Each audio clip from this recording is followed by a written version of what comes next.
This morning, would like to again recognize all of you and especially yung mga first-timer in behalf of our leaders. Pwede mo palakpakan natin yung mga first-timers? Okay, kung may katabi ka mga first-timer dyan, come on. Sabihin mo sa kanya na welcome sa Dulos family. Alright. Okay? And if you're asking, Daniel, bakit ikaw yung nasa harapan? Where are our leaders? Nasaan sila? So right now, ngayon po, si Pastor Rudy po, kasama po sila Ate Mato and Luke, ay nasa Nueva Ecija, sa Gimba. So meron po silang mentoring and then Sunday service, magpipreach si Pastor doon. And then last Friday, si Pastora po and Ate Ellie ay nagpunta ng Hong Kong. Okay? Hindi po para mamasyal, pero doon po sila para sa ministry. Okay, meron pong services nung Saturday and then today merong services and tomorrow ay merong encounter na gagawin dun sa Hong Kong. And mamaya si JP was invited as well to speak sa isang church sa Quezon City. Pwede bang palakpakan natin ng Lord sa buhay ng mga leaders natin, okay, sa buhay ng mga ng Fernandez family. And of course, si KD, okay, ay magpipreach mamaya sa Malolos and then si Jabe sa Bulacan. Imagine, I'd like you to see this, that hindi lang po tayo o hindi lang po sila yung merong mission sa buhay. Okay? They are an example to us. Every time na nakikita ko yung mga pastors natin, mas lalong nagiging clear sa akin yung vision ng merong pangako at merong planong malaki ang Panginoon. And also, always, every time that I'm with our pastors, lagi ko naririnig na ang Diyos ay merong special mission para sa Dulos. Okay? At sabihin mo sa katabi mo, taga-Dulos ka. Okay? We are Dulos.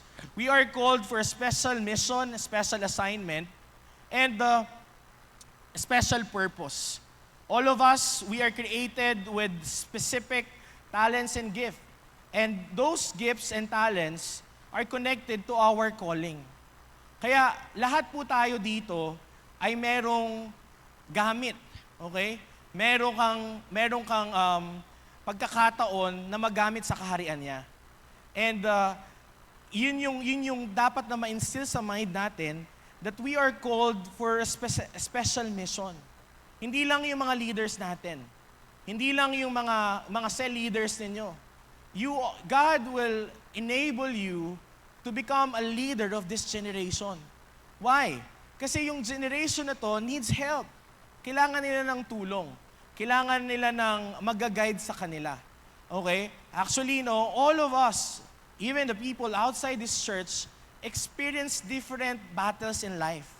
Okay? Tingnan mo yung katabi mo, pangiti-ngiti lang yan, pero meron niyang mga inner battle. Okay? Bigyan mo ng smile. Yung smile na, diba? Yung may confidence nga na si Lord ang bahala sa'yo. Okay? Diba? Meron diyang mga invisible war inside of you that probably will either push you to draw closer to God or sometimes without guidance, ito yung nagpupos sa'yo para tumigil. Kasi before, diba, you are eager to pray. You are eager to read the Bible. You are eager to do something for the ministry. You are eager to serve people. Pero why right now, bakit bigla tayong minsan tumitigil or minsan bumabagal? Maybe because of different battles in life. And yung battles na yon ay hindi natin mapipigilan. Okay? Yung battles na yon ay hindi natin pwedeng kontrolin. Okay? Pwedeng kontrolin or pwedeng tigilan. But our response, okay, is our responsibility. Yung response natin, yung magiging responsibility natin, how we deal with different battles in life. And going to this verse, sabi ng Matthew chapter 9, verse 37 to 38, that then he said, to his disciple, the harvest is plentiful, but the laborer are few. Ibig sabihin, we went to CDO, kasama ako ni Pastor Rudy, together with Harold, last week sa CDO, okay, niligan, for a ministry. nakita ko yung hunger nila, yung thirst nila. Okay, to know Christ and to serve the people, to give honor to the Lord. And same thing, no, sa atin dito. Kaya natin ginagawa yung pag-reach out sa tao, prayer for 3 to 5, doing our cell every week, okay, prayer every 5 a.m., and then yung mga prayer natin every day. It's not because to just have spiritual activities or sometimes nagiging religious activity natin. Sanay na ako dyan, Zoom lang ako, and then everything will okay. Makikinig lang ako, minsan pa nga nakakatulog tama? Okay, sino dito yung amin na nakakatulog ka? Okay? Sabi naman, di ba, everyone is accepted to the church, right? O, sabihin mo sa katabi mo, okay lang na makatulog ka, pero wag naman lagi, di ba? Hindi, because might be, no, baka ang nasa isip natin, gagawin ko to just because I have to follow and I have to do activities in the church. Pero hindi po, no, dapat maging clear sa atin, we are doing these things, these spiritual exercises, na nagiging religious exercises or religious activity, it is because clear sa mind natin that the harvest is plentiful. Ibig sabihin, people are ready. People need Christ. People need to know the Word of God. People need guidance. Okay? But the laborers are few. Sabi ng verse 38, therefore, pray earnestly to the Lord of the harvest to send out laborer into His harvest. Ibig sabihin, kailangan natin ng manggagawa to gather the harvest. And one thing for sure, no, when we started here, yung nabanggit nga ni Jake kanina, na walang pilitan sa giving dito sa Doulos. And also, I also agree with that. I've been in Doulos for almost 15 years already. Walang pinipilit dito. Even pinipilit na umatin ka ng cell, pinipilit ka na mag-lead ng people, pinipilit ka na manalangin. No. Naging clear lang sa isip namin. Ibig sabihin, nagkaroon kami ng renewing of mind. Everybody say, renewing of mind. Okay, pagbabago ng isip, naintindihan namin that the harvest is plentiful. Merong harvest, and we need workers. We need laborer. And all of us are candidate to become a laborer of Christ. Amen. Kasi ang ginagawa natin, we are the laborer of this world. And we think that this world will provide everything to us. Pero kailangan maintindihan mo ngayong umaga na to that there is a harvest. Merong mga tao na nangangailangan. And let's go to this verse, no? Sabi sa Matthew chapter 9, verse 36, babalik lang po tayo dun sa unang verse. Sabi, when Jesus saw the crowd, He had compassion for them because they were harassed and helpless like sheep without a shepherd. So I want you to understand, no, na totoong may harvest. Pero ang question in mind, what is the picture of the harvest? Ano ba yung itsura ng harvest field? Ano ba yung itsura ng mga tao na kailangan si Kristo? Ang sabi ng Bible, si Jesus, nung nakita niya yung tao, nagkaroon siya ng compassion. Bakit? Because they were harassed, helpless. They need help. Amen. Tingnan mo yung katabi mo, kailangan ng tulong niyan. Going to that point, right, na minsan, ang akala natin, the harvest is outside the church. Supposed to be, yun talaga yun. That's the reality. The harvest field is ready. We are equipped, okay? Ini-equip tayo every Sunday. Ini-equip tayo every time that we go to the cell. No, bakit? To do the mission that God set for us. And that is to reach the harvest field. O that's to reach the harvest or the people around us. Pero ano ba yung itsura ng harvest? Ang sabi ng Bible, they are harassed, okay, and helpless. They need guidance. They need help. And nga, no, pwede na even us going to the church regularly, kailangan natin ng tulong din. Might be, in our conditions, no, in our situation, parang tayo yung mga kailangan ng tulong na sinasabi ng Bible, like a sheep without a shepherd. And good thing that you are here in Doulos. Kasi dito sa Doulos, we are promoting discipleship. We are promoting shepherding. Hindi kami makakatayo in front of you or hindi kami magagawa o mangyayari yung kalooban ng Diyos sa buhay namin kung hindi kami tinulungan, kung hindi kami sineperd, kung walang nag-alalay sa amin, kung walang naggabay sa amin. Amen. So same thing. If you need help, you need a shepherd. If you think that you are in the condition of, ito lang, ang tagal ko nang ganito. Then, ngayong umaga na to, this is the message for you. And kailangan, bago ka umalis ng lugar na to, clear sa mind mo that I need a shepherd. Because I am a sheep, I need a shepherd. Amen. Okay? Going to this point, ano ba yung itsura ng harvest? Ito yung mga points na to na pwede nating evaluate yung sarili natin. Baka tayo to, or may mga tao tayong kilala na ganito. Pero nga, kahit ikaw yon, kahit may mga taong kang kilala na ganito yung sitwasyon nila, ang mission natin is to help them to find their way back to God. Okay? Or kung ikaw yung tao na to ngayong oras na to, our goal this morning is to help you to find your way back to Him. Amen. Okay, ano po yung mga to? No? I will just mention few points. So number one is these people that are harassed and helpless are look like this. Number one, they are confused. Tingnan mo yung katabi mo at tanungin mo confused ka ba? Actually, maraming mga tao ngayon, they are confused sa life nila about their purpose, about what they want, about their desire, and even about their identity. Right? They are confused. That's why tinatry nila yung maraming bagay and end up failing it. End up doing nothing. Ito yung nakakalungkot. No? Dahil confused ka, pinipilit mong i-suffice, no? Or i-comfort yung sarili mo o gawin mo yung mga gusto mo, ang dulo-dulo nito, titigil ka din. Bakit? Kasi mapapagod ka. And isa sa mga naalala ko, that the Word of God help you to clear all things. Ang salita ng Diyos ang nagbibigay ng clarity. So if there's a confusion in your life right now, you have to go to the Word of God.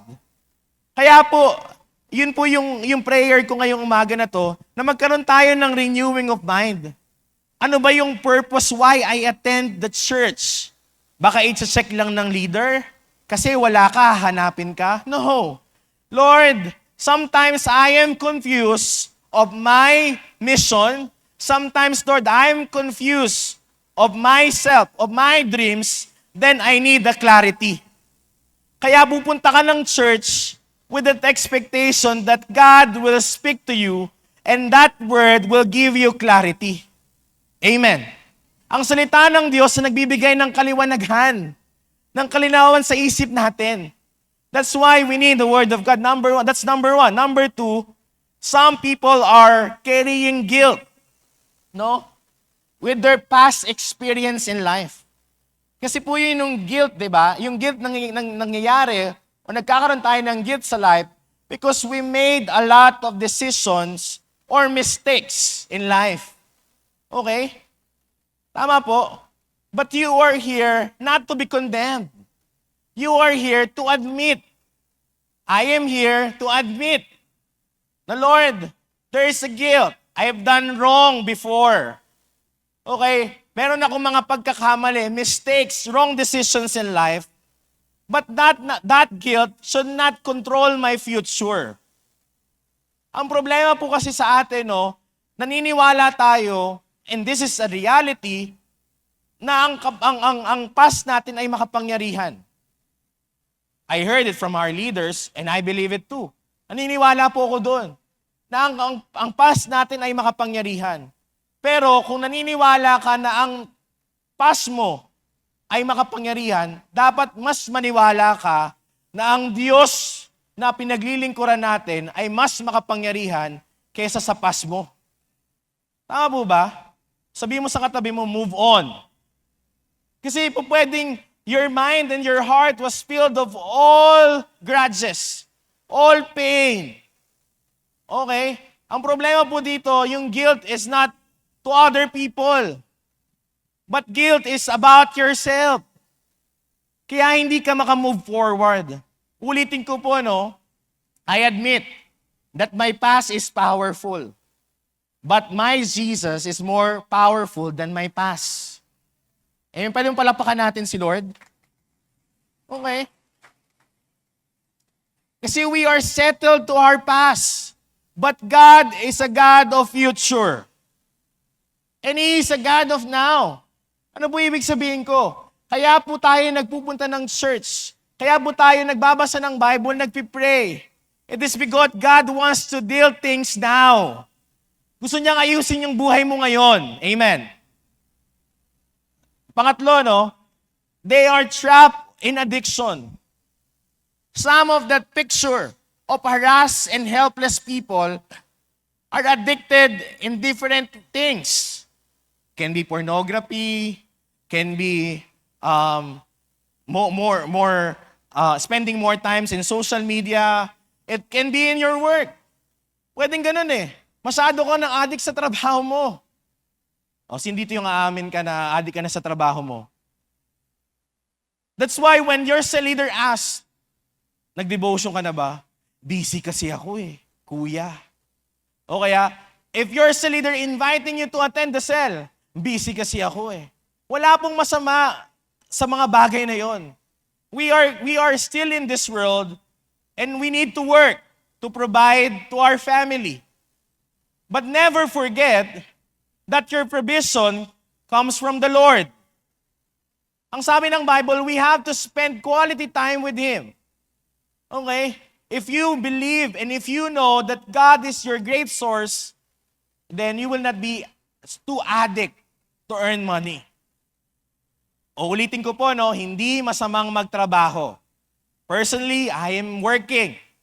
Tinuturuan po tayo magtrabaho. But never forget or never replace your time with the Lord sa pagtatrabaho. Okay? And that could be your addiction right now. Bakit? Actually, hindi naman talaga addiction sa pagtatrabaho eh. Ang addiction natin is to earn money. Why? Because you have a lot of needs and wants. You have a dream to fulfill. Okay? Name it. There's a lot of addictions in life. Alam ko po, mas kilala nyo yung sarili nyo. Okay? Kung papipilitin ko po kayo ngayong oras na to, at sasabihin ko, isipin mo kung ano yung madalas mong gawin. Malamang meron. Baka yung iba, adik maglaba. Sino dito yung mga nanay na adik maglaba? Yung kahit malinis pa, di ba? Meron po ba kayong ganong kilala? Malinis pa, lalabang ko na yan, di ba? Tama ba? Adik maglakwat siya.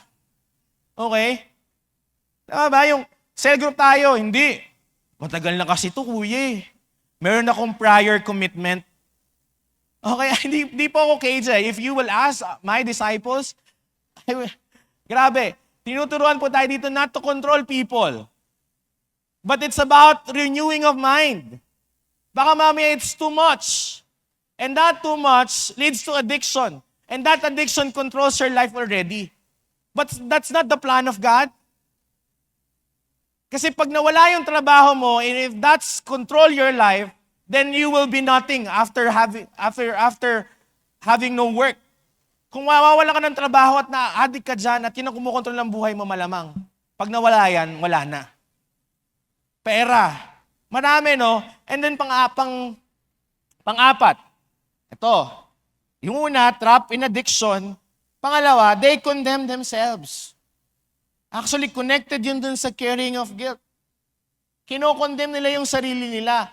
At hindi nila naiintindihan, o hindi natin naiintindihan, na merong grasya ang Diyos. Kaya tayo nakakatayo every day, it's because of the grace of God. In spite of our past, in spite of our mistakes, in spite of any upbringing in life na naranasan natin, you are condemning yourself. Yun nga ito po yung naiintindihan ko din. Once you understand the Word of God is not to condemn you, but the Word of God will set you free. Kasi po yun yung goal ni Jesus. Para lumaya tayo. And minsan, ang nag-aalipin ng buhay natin ay tayo din. Amen. Tingnan mo yung katabi mo. Sabihin mo, lumaya ka na. Kasi originally, malaya ka na.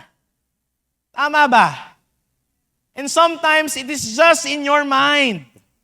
That's why the Bible's always reminding us that we have to renew our mind every day. Everybody say, every day. Renewing of mind, pagbabago ng isip. Ito pa, no? Sometimes, condemning ourselves, no? It's another issue. Pero ito yung panglima. They are prostrated. We are prostrated. Bakit tayo napoprostrate?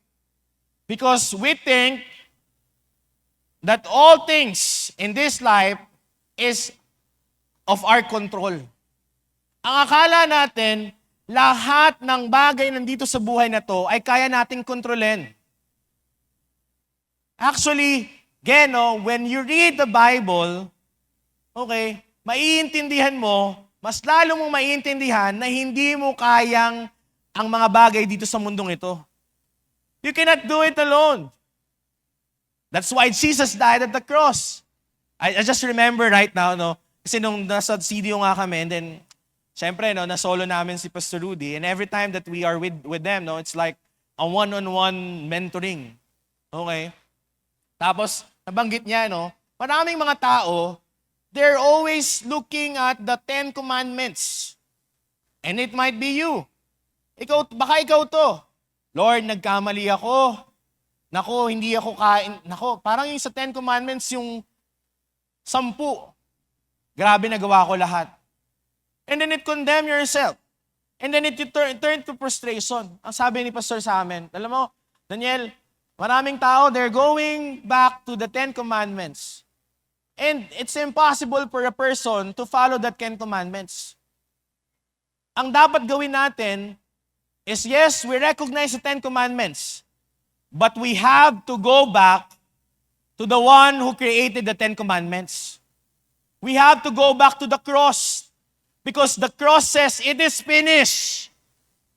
Amen. Yun po yung sabi ng Bible, it is finished already from the cross of Calvary. Marami, no, every mistakes we are counting. Okay po yun, maging aware kayo. But never ever forget that you have this chance to go back to God. Because that's the result of the cross of Calvary. Araw-araw. Okay, and last thing is this. No, they are discouraged. When you are frustrated, you will be discouraged. Parang walang pag-asa, di ba? Tingnan mo nga yung katabi mo, di ba? Mukha bang may pag-asa yan o wala? Okay? Actually, I don't know about what's in your mind right now. Pero minsan makikita mo pa lang sa itsura ng tao if that person is discouraged or frustrated. Tama? Yung kala mo, wala nang pwedeng mangyaring bago. And these things, itong mga binanggit kong scenario sa inyo, it could be you. And sometimes it could be me. Pwedeng ako to, pwedeng ikaw. Right? Kaya, ang point ngayong umaga na to, we need a shepherd. Anong sabi po ng Bible? They are like a sheep without a shepherd. They are harassed and they are helpless. They are like a sheep without a shepherd. They need help. Pero yun nga, naintindihan ko that Jesus is a good shepherd. Right? Jesus is a good shepherd. And His goal is to guard us and to guide us. Jesus is a good shepherd. And His goal is to protect us and direct us. Tama po ba?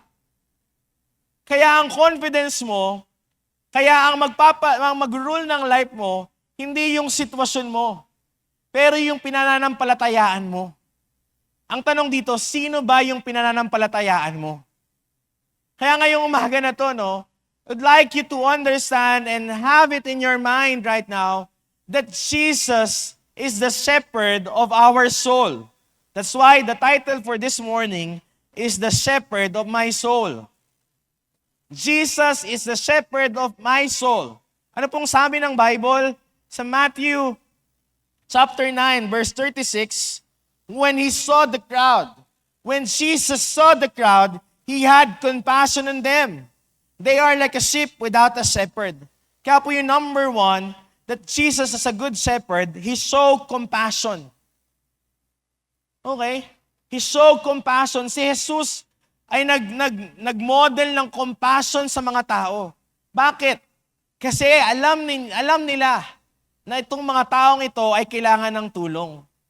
Same thing.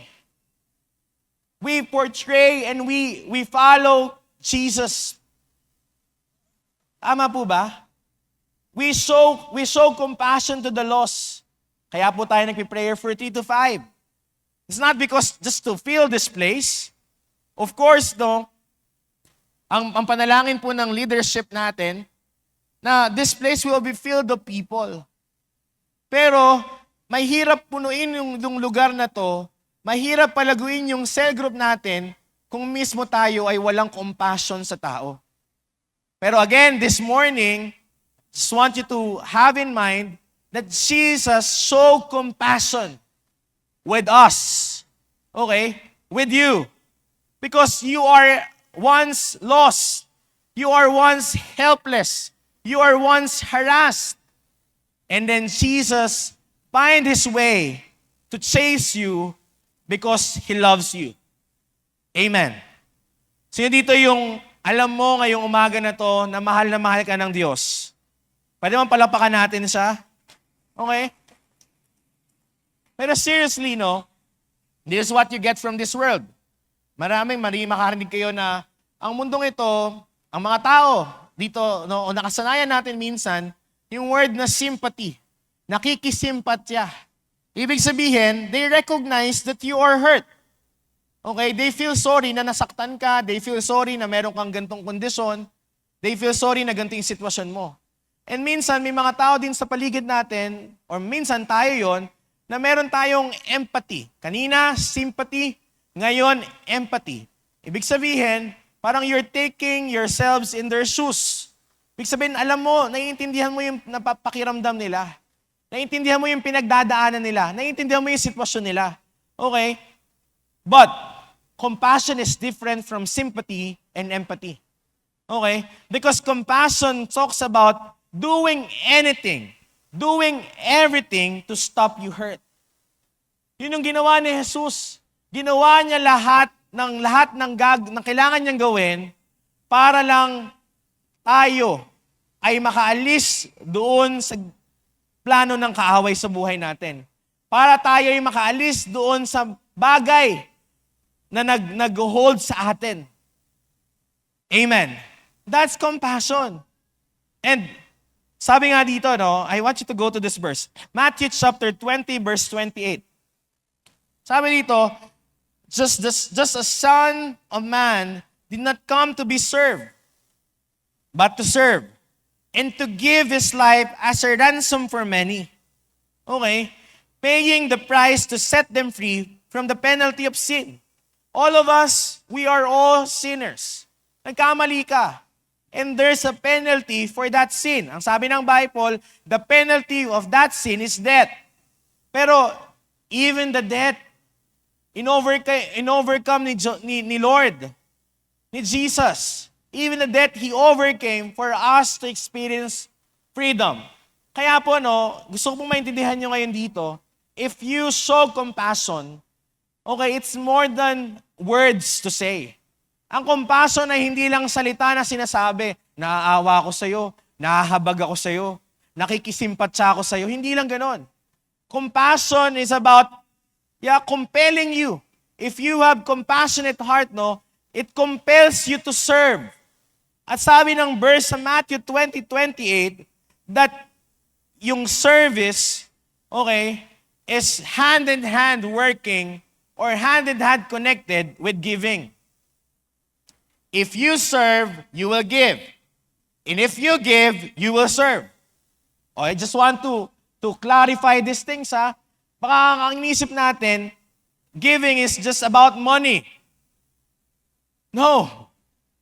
Yung sinasabi dito, giving is more than just about money. I observe it with our pastors. Banggit ko nga po kayo ng kaninang service. So I go with them. Kami ni Jabe, ni Kade, we observe their lives. Kami ng mga primary leaders. We observe their lives. At kapag kasama nyo sila, at lalo kapag about ministry, on the go sila lagi. Pag sinabing on the go, pag nagsimula yan, tuloy-tuloy yan. Okay? Like for example, last Friday, nagpunta kami ng CDO nga. Okay? Tanongin, ang purpose po namin sa CDO, yan kasama ko si Harold. Si Harold. Diba? Nakilala niyo po ba si Harold? Ayan si Harold. Sinoli po natin siya dito. Okay? Gusto niyo po ba si Harold sa Mindanao? Sama ko po si Harold. Ang purpose po namin doon ni Harold, kumain. Kumain. Sino dito yung gusto mo laging kumain? Ayaw ninyo? Ba't ang lulungkot ninyo? Pero going to the story, galing po kami ng CDO, we go with Pastor Rudy, meron po siyang mentoring doon and leadership training and then Sunday service na engagement. Dumating kami ng Friday, okay? Tapos nag-dinner lang kami. Tapos Saturday morning, nag-breakfast lang po kami. Pero ongoing yun. Pagkasama nyo sila pa sa Rudy, talagang it's like one-on-one session yun. No? After nung before lunch, punta na kami ng church. Pinuntahan namin church, mentoring siya with the pastors in CDO. Tapos after ng mentoring na yon, tapos yun siguro mga around mga early dinner. Ganyan. Tapos after noon, nag-ano uli kami. Nag-ano rin si pastor, nagturo siya with the leadership. Okay? Service. Parang leadership training. Pagkatapos po noon, mga 15 minutes, 20 minutes lang, bumaba na kami agad, papunta na kami ng Iligan. 2 hours drive. 2 hours travel time. And good thing, pag nasa Mindanao po si pastor, merong nagdadrive sa kanya ng mga pastors. No, hindi po siya yung nagdadrive. But usually here, okay, pag nakasama po siya dito sa Luzon, siya po nagdadrive lagi. Yan, kapag hindi kasama si JP or sila Ate Banto. Pero, ang point ko po dito, grabe, on the go sila lagi. After po namin nagpahinga lang kami sa Iligan, tapos after ng Iligan, or pagising namin ng umaga, pumunta na kami ng church para sa service nila. And after nun, nag-lunch lang, after nun, nag-mentoring ulit. They are doing it with passion because they saw the crowd. Okay, meron silang revelation ng crowd that these people are harassed and helpless. Bakit ko po kinoconnect dito yun, Because I believe that service is connected to giving. And giving is more than money. Giving is about giving your life. If you are a cell leader, hindi ka lang nagbibigay ng oras. Hindi ka lang nagbibigay ng panahon. You're giving your life to the people. Ito po yung picture nun. Kailangan ng tao na merong mag-guide sa kanila, magli-lead sa kanila, okay, by giving their lives to them. Bakit? Kasi nga, kailangan nila ng tulong. So ulitin ko po, giving and serving is inseparable things. Okay? If you want to serve, then you will give. And then if you give, you are serving. Amen. Kaya yung mga cell leader po ninyo, hindi lang sila nagbibigay ng tira-tirang oras nila. They are giving their lives to you. Why? Kasi nagkaroon sila ng revelation na to. That some point of your life, you are harassed and helpless. And you need a shepherd. Amen. Every one of us need a shepherd. Okay, number 2. Okay, hindi lang nag-show ng compassion si Jesus, but part of His shepherding is to lead us in the right direction. Kasi yung mga tao, or tayo, I would consider myself too. Marami tayong gustong gawin, and sometimes we don't know where to go. Wala tayong sense of direction. Meron lang tayong meron tayong sense of desire. Sense of our own wants. Na kapag gusto mo, gusto mo. Tingnan mo yung katabi mo. Di ba? Kapag gusto niya, gusto niya. Okay? Pero dahil bata pa siya, dahil estudyante pa siya, di ba? Kaya pinili niya pa rin mag-boyfriend o mag-girlfriend kahit estudyante pa siya. Kasi nga gusto niya eh. Kahit anong pigil ng magulang, anong sinasabi? Kasi, di ba, gusto ko eh. Hindi. Okay? Kaya kailangan mo ng shepherd. Amen. Ama, yung mga young professionals, no? There's a lot of opportunities that can place in front of you. Maraming opportunities na pwedeng nandiyan sa harapan ninyo. Natin. But is it the right direction? That's why you need shepherd. Personally, that's why I need shepherd. Because I need that right direction. Okay? How to manage my finances. Okay? That's why I need shepherd. How to manage any relationship with your family, any relationship in this life. You need shepherd. You need guidance. Tama? Kasi nga, we always follow what we want. Not, sometimes, hindi yung direction ng Lord. Di naman ibig sabihin ayaw ni Lord eh. Pwedeng, yun naman talaga yung plano. Pero nga, iba pa yung direction. Parang one point of the time, no, mamimit mo naman yun eh. Kasi naniniwala po ako, personally, that all of us have this destination to go. Diba sabi ng Bible, for I know the plans He has for you. Plans to prosper you and not to harm you. And what caused you harm? Bakit ka na-harm? It is because you do not follow direction. And connecting to that direction is our way of listening. Tama?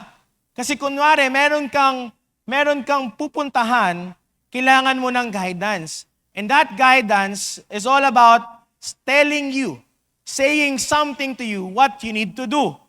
Right? Kaya po pwede kong i-connect, no, that if you believe that God has that great plan in your life and you have that destiny, then you need to become a good listener.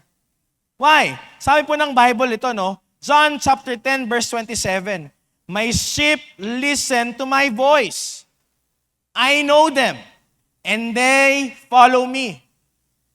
Yung sheep daw, they recognize the voice of the shepherd. Ang tanongin mo yung katabi mo, sino ang pinakikinggan mo? Ano ang pinakikinggan mo? And ang gusto po sa verse na to is not just my listen to my voice. Okay? But yung isang statement na kasunod nito, sabi, I know them. Kilala ka ni Lord. Alam niya kung ano yung pinagpipray mo ngayong oras na to. Alam niya kung ano yung mga battles mo. Alam niyo, ito po yung dapat ma-realize natin, no? More than us knowing God, mas kilala ka niya kaysa pagkakilala natin sa Kanya. Okay? Kaya do not say to yourself na, wala nakakaintindi sa akin. Kilala ka ni Lord. That's why you need shepherd. Again, sabi mo sa katabi mo, kailangan mo ng shepherd. And as a shepherd, by providing us right direction, He also made the right path for us. Pero kukunin ko yung He made the right path to us in this verse. Sabi sa Psalms 119 verse 105, the word is a lamp unto my feet and a light unto my path. Yung salita ng Diyos, yun yung ilaw ng ating lalakaran. Tama, ito yung magiging guide sa atin, sa lahat ng ating lalakaran. Bakit? Kasi nga, ang plano niya ay magtagumpay ka. Ang plano niya ay makaalis ka dyan sa sitwasyon mo na yan. If you think that you have a rebellious heart right now, you're always have this complaint in your heart right now, meron kang unforgiveness, and you need the right direction. This morning, if you think that you are too much of your past, okay, na wala nang nangyari sa life mo dahil punong-puno ka na ng nakaraan mo, then you need the right direction right now to go out to that situation. At ang sa amin ng Bible, okay, the Word of God is the light. Everybody say light. Ilaw. Liwanag. Bakit kailangan ng liwanag? Kasi nadidiliman. Bakit kailangan ng liwanag? Kasi nga confused. Kasi nga kinokondemn yung sarili. Kasi nga frustrated. Kasi nga discouraged. That's why you need the light. You need the guide. Ang sabi ng Bible, He made the right path for us. Kaya yung pagde-devotion mo, yung pakikinig mo every Sunday, yung pagpunta mo ng cell group, it's your opportunity to know and study the Word of God. At yung salita ng Diyos, sinong babago ng isip natin? Amen. Tama? Kasi sabi ng Bible, every thought captives and make it obedient to Christ. How we can obey Christ? Of course, we have to have that relationship to Him. And that relationship starts when we open our Bible. Okay? Kaya ang panalangin ko ngayong umaga na to, na iba yung perspective natin. Pag magbabasa ka ng Bible, it's about knowing Him. It's about asking Him for right direction. It's about, Lord, I need clarity. Lord, I don't want confusion. I need clarity. Lord, I don't want condemnation. I need freedom. Lord, I don't want darkness. I need light. Lord, I don't want good direction. I need right direction. Amen. Sabi mo sa katabi mo, kailangan mo ng right direction. Okay? And the last thing is this. Jesus, as a good shepherd, when we wandered, He bring us back. Okay? It's a good news today. This is a good news today. All of us can be that person na harassed, helpless. Those person that like a sheep without a shepherd. We always wander. Okay? We always follow our own desire. Nag-wander ka. Alam niyo po ba that if you look at the scientific description of a sheep, sila ay merong maliit na brain. Okay? Pero wag mong tignan yung katabi mo na may malait na utak, ha? Hindi po yun ang ibig sabihin natin. Okay? Ang point ko dito, we are like sheep. And that sheep always wander. Kaya po lagi silang naliligaw. Tama? Pero ang mabuting balita ngayong umaga na to, that Jesus came to this life for us to find our way back to Him. He made the way. He is the truth. And He is the life. Amen? Sabi ng Bible, no one comes to the Father except through Him. Ang gusto ni Jesus is all of us will go back and have that reunited reconciliation with our Father. Because the fullness of life can only be experienced when we are in the presence of God. When we are with our Father. Basahin ko po yung mga verses, no? And I'm about to end, no? Sabi sa Matthew chapter 18 verse 12, what do you think? If a man owns 100 sheep and one of them wanders away, we will not leave the 99 on hill and go to look for one that wandered off. Iniwanan ni Jesus o iiwanan ni Jesus ng shepherd yung 99 sheep just to chase, just to look after to that one sheep. Can we all stand with our feet right now? Okay, bilis, di ba, no? Then let's stand. God is serious because sindito yung amin ka ngayong umaga na to, pwedeng nag-wonder ka. Di ba? Lahi kang ligaw. Wala kang sense of direction. Alam mo, minsan, kaya wala kang sense of direction because wala kang sense of purpose. Because I believe if you have a purpose and if you know your purpose, you will know what to do. Tama? Sabi po ng Bible, no? Luke chapter 19 verse 10. Basahin natin yung ibang mga verses. For the Son of Man came to seek and to save the lost. That's why ngayong umaga na to, let's just admit to God, Lord, pwedeng naliligaw ako ngayon eh. Lord, parang ako yung sinasabing harassed and helpless. I need a shepherd. Okay, admit it today. And once you admit it, I know that God will set you free. Okay? Isaiah chapter 53 verse 6. Ito maganda. We have all turned away like sheep that take the wrong path. Each of us has turned to follow our own way. So dito yung aamin ka ngayong umaga na to na, oo nga, ako yun. I follow my own way. Okay? But the Lord has taken all our sin and put the punishment on Him. Maybe you were once lost, but right now, you are found. Amen? Pwede mong palakpakan natin ng Lord? And as we end, let's just have this verse or chapter. Psalms 23. Personally, I memorized this verse. Natutunan ko yung verse ito when I was in high school. So one of my teacher, sabi niya, kabisaduhin daw namin.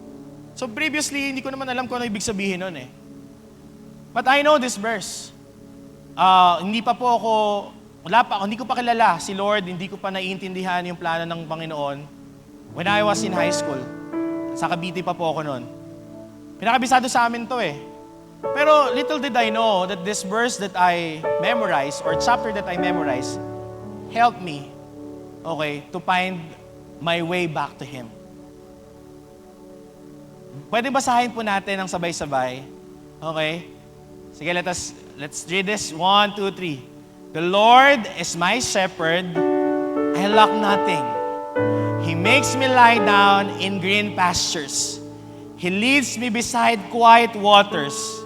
He refreshes my soul and guides me along the right path for His name's sake.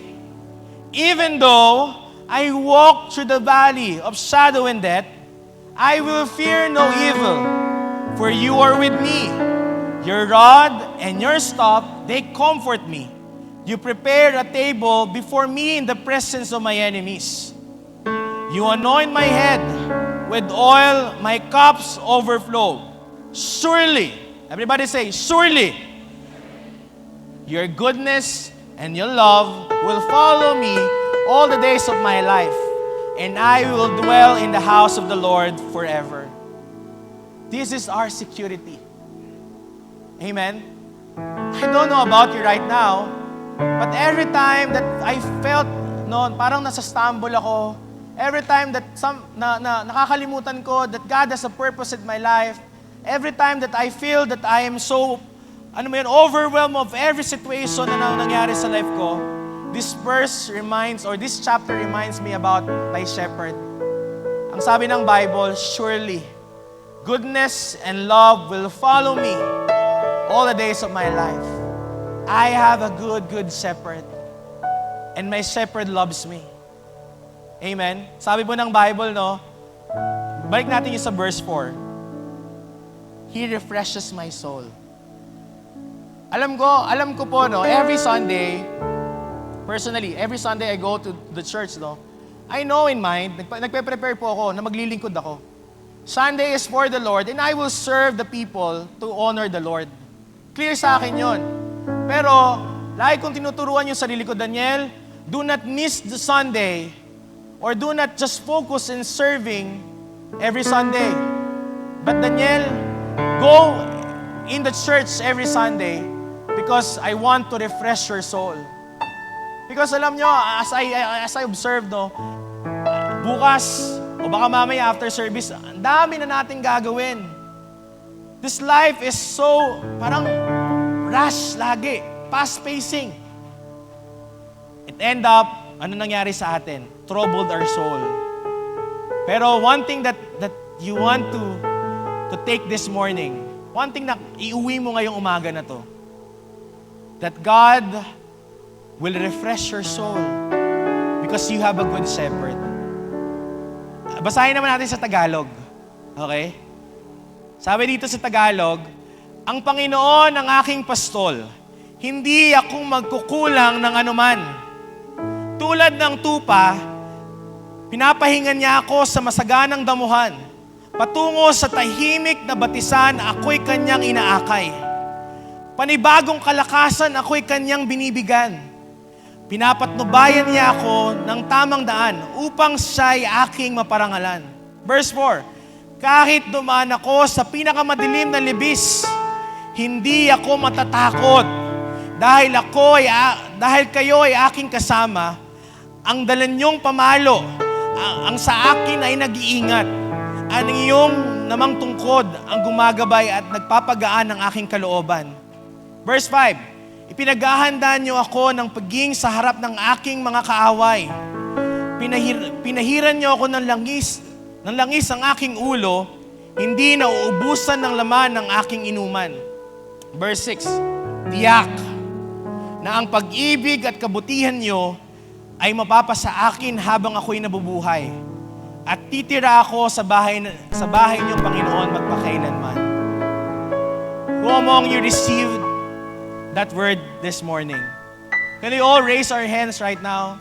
Taas natin yung kamay natin sa Panginoon ngayong oras na to. And as we raise our hands, come on, close our eyes. I want you to feel this morning that God is here to shepherd you. Jesus did not just come to serve you and to save you, but Jesus also came to shepherd you. Maybe, or most of the times, we are lost on our way. But ngayong umaga na to, as we raise our hands, Lord, ang panalangin mo ngayong umaga na to, Lord, I need shepherd. I need you. Come on. Pwede mong sabihin sa iyong mga labi, Lord, I need you. I need shepherd. Panginoon, kung ano man yung mga bigat, kung ano man yung mga panalangin, kung ano man yung mga nasa isip ng aking mga kapatid, Lord, ang panalangin ko na ngayong umaga na to, Lord, magkaroon sila ng confidence. Magkaroon sila ng matinding tiwala, Lord, that you are our shepherd.